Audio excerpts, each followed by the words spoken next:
Okay, we left off. The Gemara had said that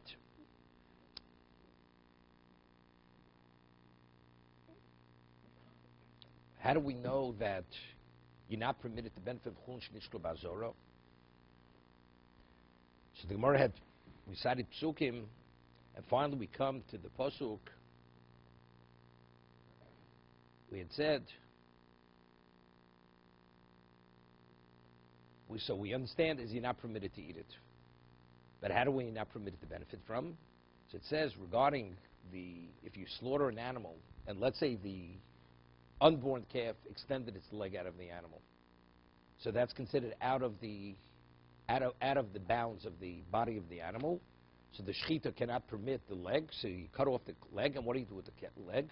Lakel tashlichan also. It you give to the dog, meaning you're permitted to benefit from it, but something which is within the confines, which shouldn't have been there, that you cannot give to the dog. So what's within the confines that you shouldn't have done there? That's chulin shenishkol ba'azora. Something that you did within the mechitza, which shouldn't have been within the mechitza. That's chulin shenishkol ba'azora. That's what we concluded yesterday. Now,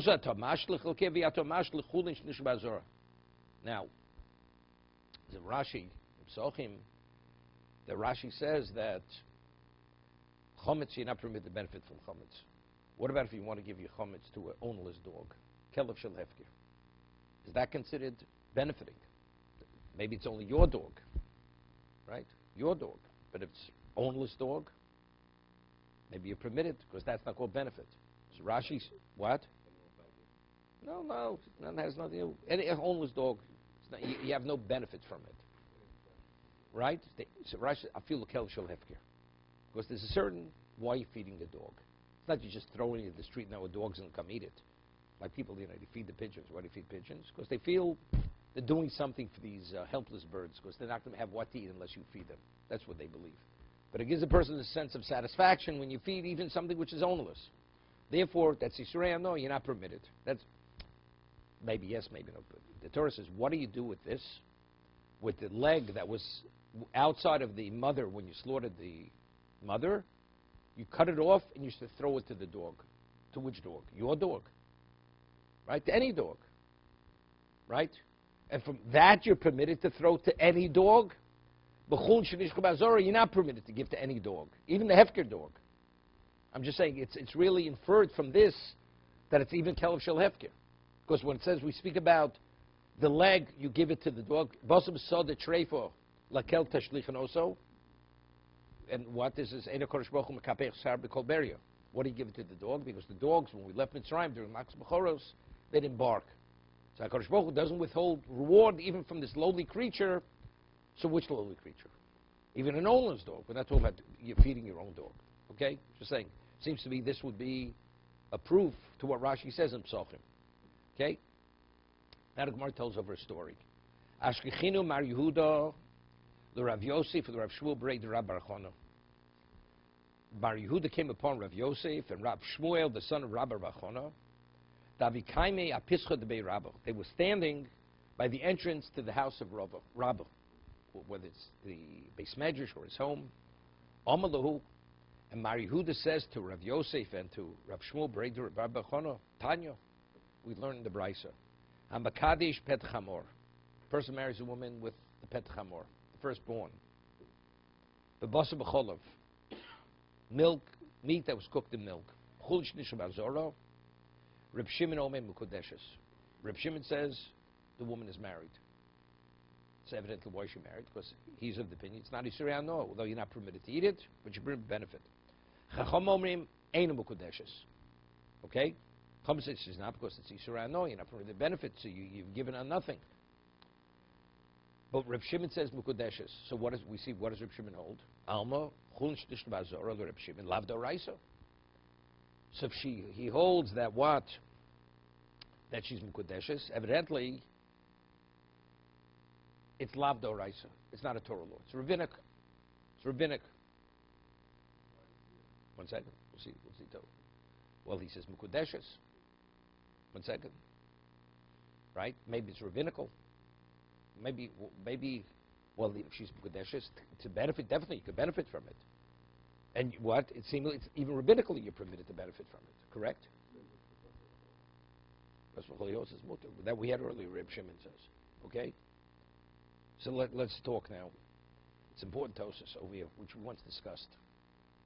The Gemara says in Psochim, we'll see Tosis in a minute. What's the halach Erev Pesach? When does chometz become osabano rabbinically? Right? In the 5th hour. The 4th hour, you're not permitted to eat, but you're permitted to benefit. Excuse me. In the 5th hour, you're not permitted to eat, but you're permitted to benefit. In the 6th hour, but it's rabbinical. Because in the 7th hour, on the Torah level, you're not permitted to benefit from chometz. Eat or benefit. They go hand in hand. Before the 7th hour, the Torah says from chatzos onward, chatzos is midday, you're not permitted to benefit or eat chometz, Erev Pesach. If you eat it, there's no liability. Kores, but it's a lav, it's a lo saseh. They come upon simultaneous. Before that moment, totally permitted. Rabbinically, they put a number of rabbinic fences. You come to the 5th hour, only eat but benefit, yes. The 6th hour, neither. Why? Because since you're so close, it may be a cloudy day, and you may confuse the 6th hour with the 7th hour. Says a fence, you're not even permitted to benefit even in the 6th hour. That's a rabbinic fence. It's drabonon, okay? Now, the Gemara says that you have a certain type of chometz called chiti kordenaiso. It's like wheat, hard wheat, which water fell upon it. And as a result of the water, it created a crevice, a crack in the wheat. Nevertheless, rabbinically, you're not permitted to benefit from it. So the Gemara says over there, "Hamakadesh bechiti kordenaiso." If you take this rabbinic chometz, at worst it's rabbinic chometz, and you makadesh after midday, we're talking after midday. Although it's only chometz drabonon, ain't mukadeshes. She's not married. So what do we say? On a Torah level, you're permitted to benefit from this chiti kordenaiso, but on a Torah level, no, even afterwards. You're permitted, but rabbinically, because rabbinically they said it's Yisro, no, rabbinically, therefore it's Einem Mukadeshes. Therefore it's Einem Mukadeshes. So Tosas asks, so you see over there, even though something on a Torah level is permitted, you're permitted. But if you marry her with this rabbinic chometz, which they say you're not permitted to benefit from, Einem Mukadeshes. Midoraisa is Einem Mukadeshes. So if that's the case, what do we say over here? Rabbi Shimon says Mukadeshes. Well, but Rabbanan. No, if the Rabbanan wouldn't have legislated a fence, it's like ordinary anything that you own, you could marry her. It's your asset. Why not? But now they say you're not permitted to benefit from it. So I'm asking you. So does it have any value? Factually, it has no value. So if it has no value, what is it? You gave her nothing. You didn't give her anything. So if you gave her nothing, even though it's being devalued to nothing's rabbinical, but factually it has no monetary worth. So it's Einem Mukadeshes, right? So we see over there, even something is drabonon, is lav d'oraiso. What's the halacha? It's permitted. It's permitted to benefit from. Excuse me. It's what? It's Einem Mukadeshes. He'd asked him. The Gemara says, Reb Shimon says Mukadeshes. So we see the Reb Shimon's lav d'oraisa. It's not d'oraisa. So what is the inference lav d'oraisa?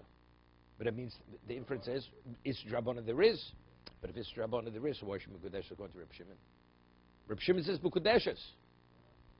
He should say from Reb Shimon we see there's not even this drabanon, right? Because the inference of not is d'oraisa is, but this drabana there is, right?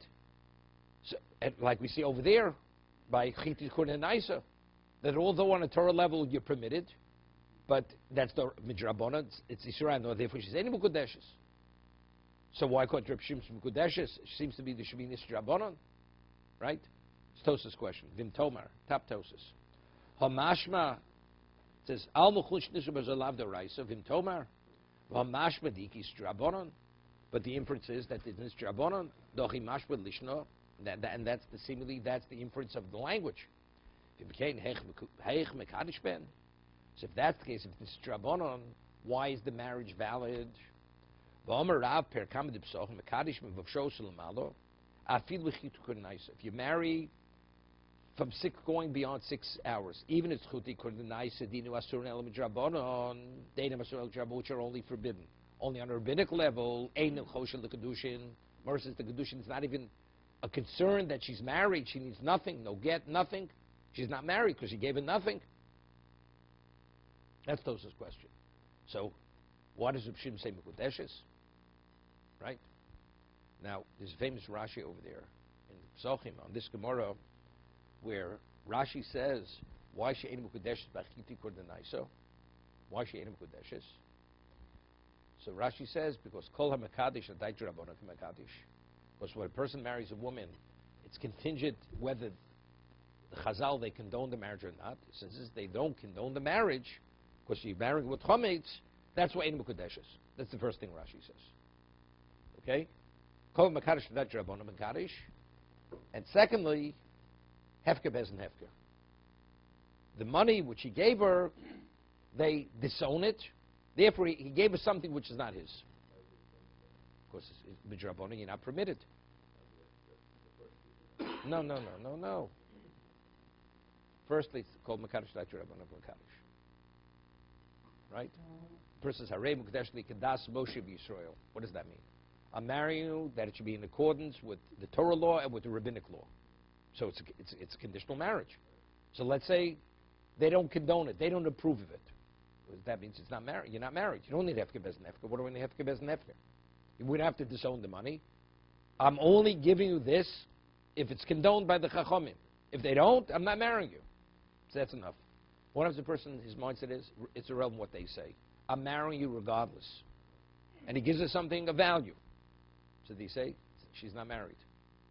Because they disown it, so the object of value you gave her is not yours.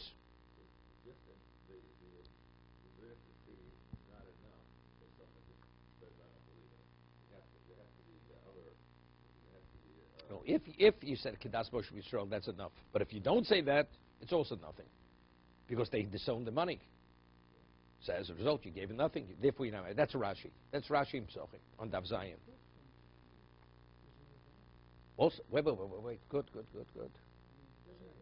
Wait. First, if she can't acquire it, he can't. Because Rashi says, why did he give her nothing? And she also can't acquire it. Because it's something you cannot own. Because hefker bezin hefker. So the Miri asks a very simple question. What does Rashi have to say? Kol ha-mekadesh adait rabbanon ha-mekadesh. Or hefker bezin hefker, he gave us something of no value. If rabbinically you're not permitted to benefit from it, factually it has no value. What do we need? The two reasons that Rashi gives. He gave us something which has no value. It doesn't make a difference. But if factually she can't spend it, because she can't spend it. It's irrelevant why. No Jew will take this. Let me ask you a question.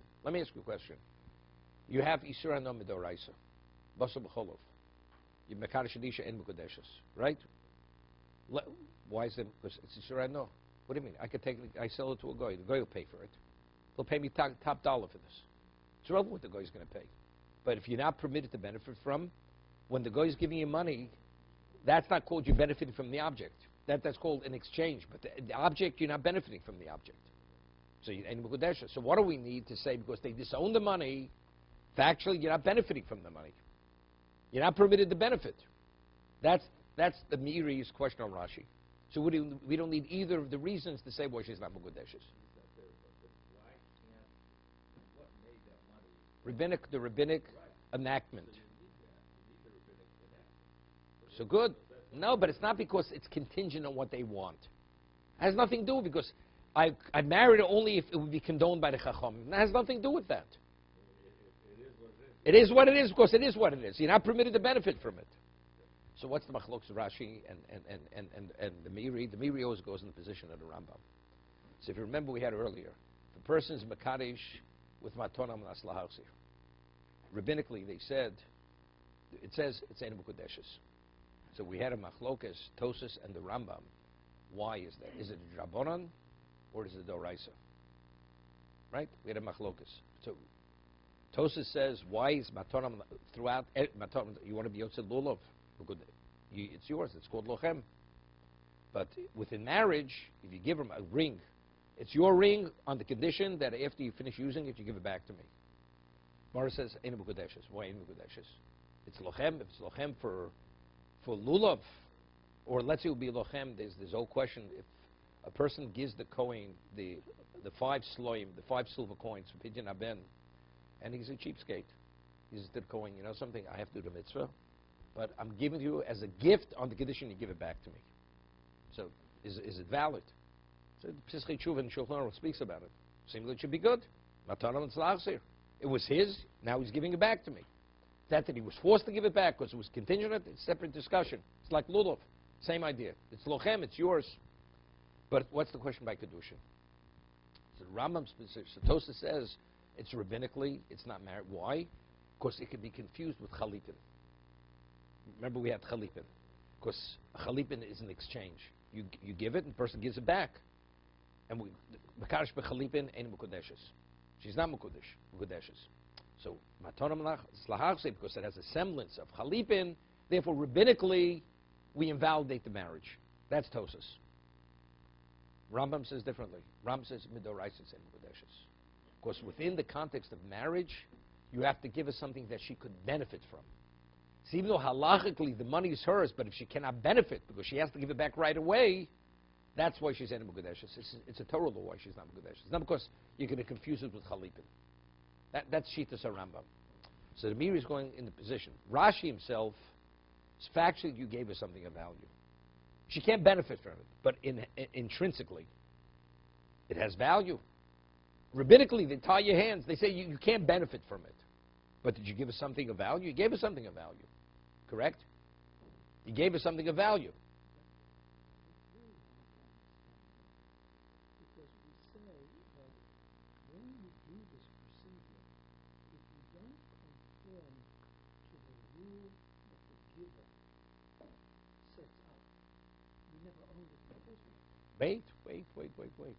She gives back the ring. He gives her the ring, and she conforms with the precondition. She gives it back to him. Tosas says, and it's Rashi's position, on the Torah level, she would be married.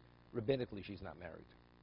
So as Rashi says, and if he wants to say she is, it was contingent on the Chachomim, therefore she's not married.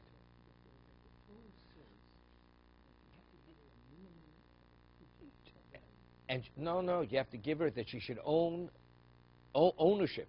The way the Rambam, the way Tosas and Rashi learn, you have to give something that she has ownership in an object which is worth a pruta. And she has intrinsic ownership in something that has a pruta. Because Matonam D'Slach is called Lochem. No, it's not conditional. It's not conditional. No, it's ownership. When you take a look, it says, L'kachtem Lochem b'yom harishon. You have to take the 4 species that are yours on the first day of Sukkot. And I give you my lulav on the condition, it's yours on the condition you return it to me. Are you Yotzei? No. But you own it now forever on the condition, as long as you fulfill the condition. You own it forever. If I give it to you, it's yours only for the moment that you hold it. It's not. You're not Yotzei. It's yours, totally yours. But it's only totally yours if you return it to me. Wait a second. That's total ownership. You own it today, for tomorrow, and forever. But when? If you give it back to me. That's when you own it from now on forever. But if you don't give, then you don't. But if you say to you, I'm giving to you, you only have 1 minute's worth of ownership. You're not Yotzei. Because that's only partial ownership. You have to give the person total ownership to be Yotzei, the mitzvah lulav. So he's giving a ring. It's yours forever on the condition you return it to me, like the lulav. Tosa says on the Torah level she's married. Rabbinically, we revoke the marriage.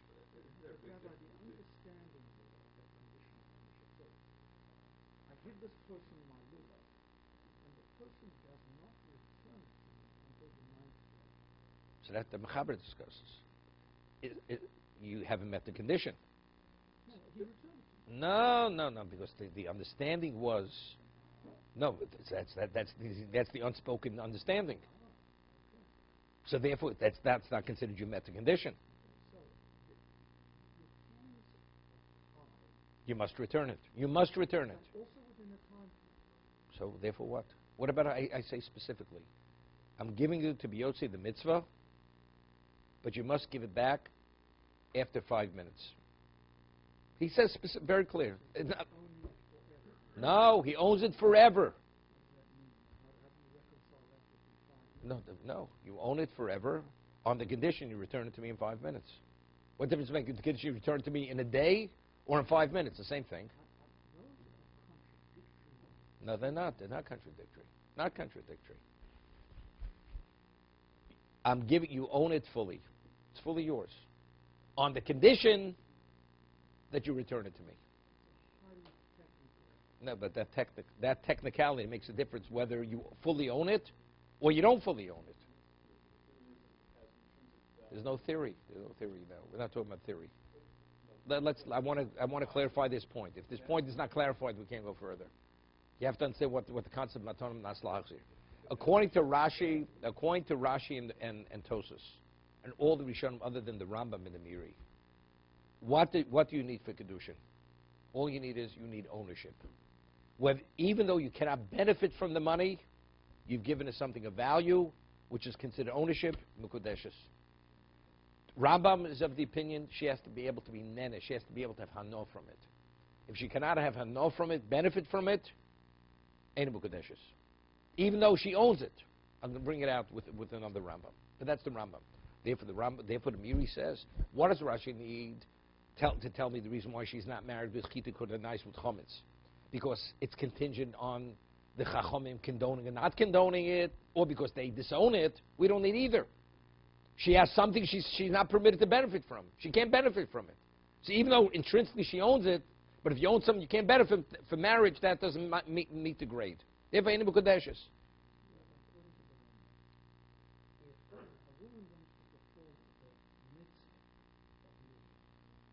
Which she's not obligated to. I know. But there is some benefit.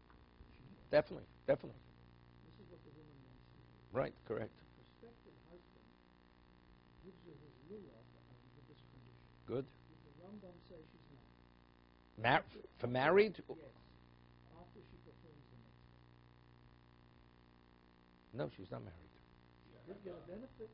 No, that's mitzvah lav lehnis. That's not called benefit. A spiritual benefit, that's not a benefit. What about she's married? You gave her the ring, she's married. So the value of giving the ring, she's married. That's not called benefit. She has to have money she could benefit from to be married. What's the benefit? You're putting the cart before the horse over here.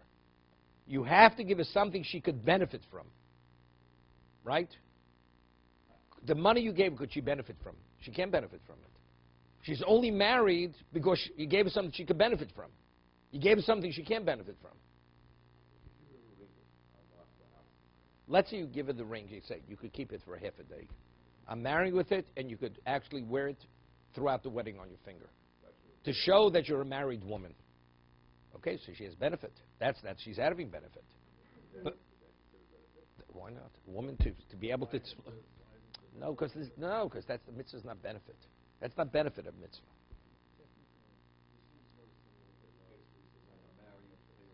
Mitzvah's lav. If I make an error, you can't benefit from me. I want to blow the show. If you can yotze with me, that's not called benefiting. Okay, I just want to bring out this point. Okay, according to Rambam, it's not enough to own regarding marriage. She has to be able to benefit. According to Rashi and Tosos, you have to. Torah says, as by lulav or anything else where it's dependent on ownership is sufficient, even for marriage. So therefore, I have to come on to all these other reasons why the marriage is not a marriage. Right, correct. So then why, how would, according to Rashi and Tosfot, why is there a minimum value put on the object? Because it has to be kesef. Kesef is pruta. The Torah says it has to meet the classification of kesef. Kesef is, it has to be shavet pruta. Less than shavet pruta, it's not classified as kesef. Why would the Torah say kesef if the intent wasn't that the person should benefit from it? Because kesef means ownership. You own. You own something that's worth a cent. If you receive something in marriage that's worth a cent, you're married. Whether you can benefit from that, you can't benefit. It's irrelevant. No. No.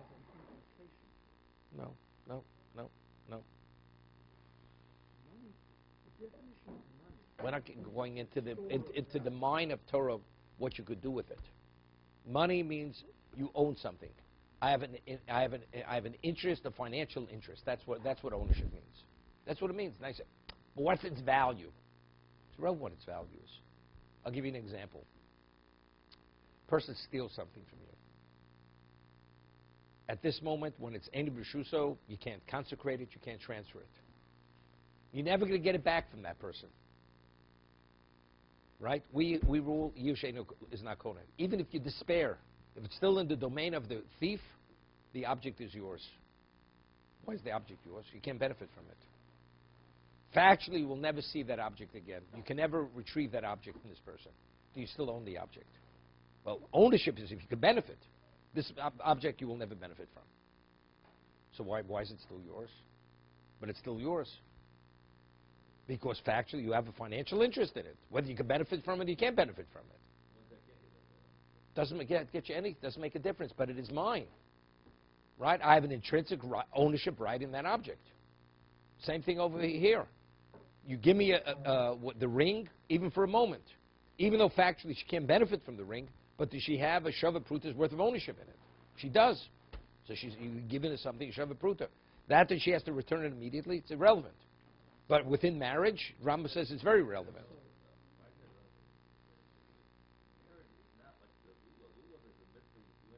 Wait a second. What is? You don't understand. I'm not talking about the marriage. She's not going back on the marriage. We're talking about the object which facilitates the marriage. The Torah says you need lochem by lulav. The Torah says the ring, the object, give her marriage has to be yours to be given to hers. It has to be hers. Once you meet that criteria, you're married. Marriage is now afterwards. That's a whole different story of marriages. It's not the Tiffany ring. You got it? That's where the problem begins. Okay.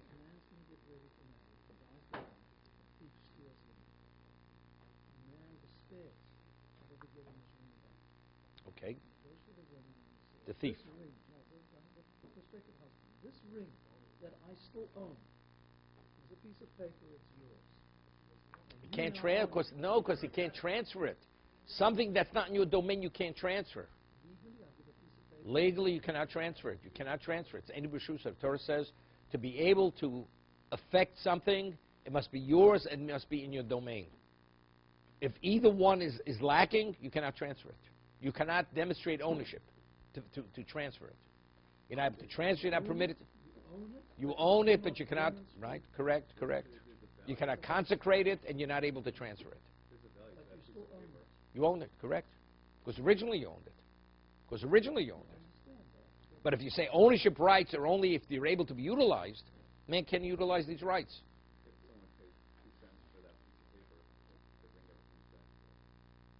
Firstly, you can't transfer talpim with a document. That's firstly. But I'm saying, let's say we'll use chalipin, right? We do a barter. You give me your whatever, your pen, the ring is yours. It doesn't work. No. First you want to transfer the ring. I'm saying if I wanted to, not marriage, I want to transfer the ring to you. You can't if it's stolen. Because it's not under your control. That's the reason. Okay. So, treasure hunters, a ship went down in the Atlantic, and I still own them. That's a whole different. That's a different story. The point, and the treasure hunters come to them, and they want the rights. Now you're talking about international law, something else. I'm talking about Torah law. No, so let's talk Torah law. I mean, you're an expert in Torah law. Okay. Which article did you read on this one? Okay. Wait a second. The Gemara says it's a brayso in Bava Metzia. It says, if something's avuda mimenu mikol adam, tova svinosa b'yom. A person's ship goes down in the ocean. And the man screams, I don't despair. He could say it over 1 million times. That ship sinks, it's ownerless. It has, even if you don't despair. So there's a machlokes we've shown him why. Why is it ownerless? Is it because you said you don't despair? Or no, it's irrelevant what you say. Something that's lost from humanity, a sink goes down the ocean, it becomes ownerless. That's what the Torah says. So if that's the case, the rights you had are actually, it's like you don't own it. You don't own it. Once it's sink, it's here. A person has it. It's not avudim menim kol adam. There's a thief. The thief has it. No, so if you could hire, again, avudim menim kol adam, if you have one person who could afford to retrieve it, that's called avudim menim kol adam. If every person could hire someone to bring the ship up, and it's accessible to humanity, then it doesn't become hefker. Let's say it sinks in 20 feet of water, not in the middle of the ocean. Okay? So then you could bring it back. The average person can bring it. That's not avud. It's not hefker. So nobody can take possession. It still belongs to the original person. How did it become hefker? So it's a hefker. So it's his. No claim to it. No claim. I'll tell you a story. Ramoshe speaks about a case. Case was the Crystal Nacht. Here's a story. And Crystal Nacht, the person went, and the shul was burning. A man goes, and he runs to the Aron Kodesh, takes out a Sefer Torah. Takes it, he escaped Germany, and wherever he was, the story came up, and this Jew lived in Seattle. And he had the Sefer Torah, which he took from the Holocaust. Later, the one who owned that Sefer Torah found out, he survived the war, that this Jew has the Sefer Torah. Does he have to return it to the original Jew? Now, when the shuls were burning, did that person despair? He despaired, right? He thought it was gone. No, we're not talking what's right and what's wrong, right? We're talking halachically. He despaired. Once he despairs, the one who took it, he has the right. He has the right to keep it. So the question is, when he took it out of the shul, was the person aware that the shul was burning? You know, it's like Yisro Midas. Okay, wasn't simple. I think Ramoshe ruled that he didn't have to give it back. Didn't have to give it back. He did give it back. He did give it back. But I'm saying, halachically, does he have to give it back? Right. It's okay. But it's not, the question is, would that be the equivalent of a ship going down? A shul burning, it's really relevant whether you despair or not. The question is, how early did he pull it out of that shul? Let's say the ship's going down, and somebody goes, takes somebody else's possession, and gets into a lifeboat and goes off with that possession. The ship didn't sink yet. You took it before it sank. Even though if it would have remained on the ship, it would have gone down, but it didn't go down. No, but he took possession. Yeah. It's irrelevant. It's relevant. But if he took possession before it's still the original owners.